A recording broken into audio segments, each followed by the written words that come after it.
Улсын их хурлын дарга эрхэм гишүүдээ. Нийтээр тэмдэглэх баярын болон тэмдэглэлт өдрүүдийн тухай хуулийн 4-р зүйлийн 4-ийн 1 дэх хэсэгт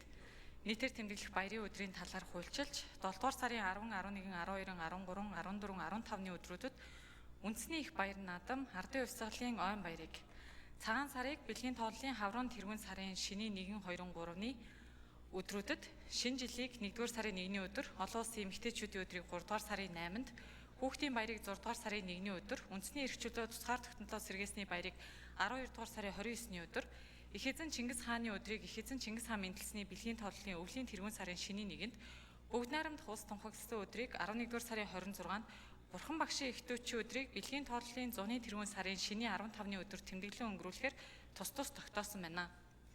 Мөн хүчин төгөлдөр хүрдэгдэж буй хөдөлмөрийн тухай хуулийн 97-р зүйлд дээр дурдсан нийтээр амрах 9 баярын өдрүүдээр амархаар хуульчилжээ. Гэвч 1999 оны 5-р сарын 14-ний өдөр батлагдсан хөдөлмөрийн тухай хуулийн 77-гийн 3 дахь хэсэгт нийтээр амрах баярын өдөр, 7 хоног бүрийн амралтын өдөр ойрхон тохиосон тохиолдолд 7 хоногийн ажил амралтын өдрийг засгийн газрын шийдвэрээр зохицуулж болно гэж заасны дагуу тэмдэглэн өнгөрүүлж байсан боловч 2022 оны 1-р сарын 1-ний өдөр батлагдсан хөдөлмөрийн тухай хуулийн шинжилсэн хариулгад тус зохицуулалт тусгагдаагүй байна. Өөрөөр хэлбэл нийтээр амрах баярын өдрүүд нийтээр амрах өдөр буюу амралтын өдөртөө давхцсан тохиолдолд хизээ тэмдэглэх уг асуудлыг хэн шийдвэрлэх нь тодорхойгүй байгаа бөгөөд тухайн ажил олгогчийн зүгээс мөн шийдвэрлэх хэрэгцээ хэм хэмжээ уг хууль тусгагдаагүй байгаа.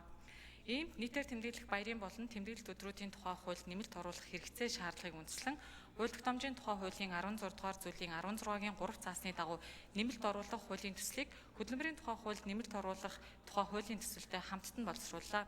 Улсын хурлын эрхэм гишүүдээ нийтээр тэмдэглэх баярын болон тэмдэглэлт өдрүүдийн тухай хуульд нэмэлт оруулах тухай хуулийн төсөл болон хамт өргөн мэдүүлсэн хөдөлмөрийн тухай хуульд нэмэлт оруулах тухай хуулийн төслийг чуулганы нэгдсэн уралдаанаар хэлэлцэн шийдвэрлэж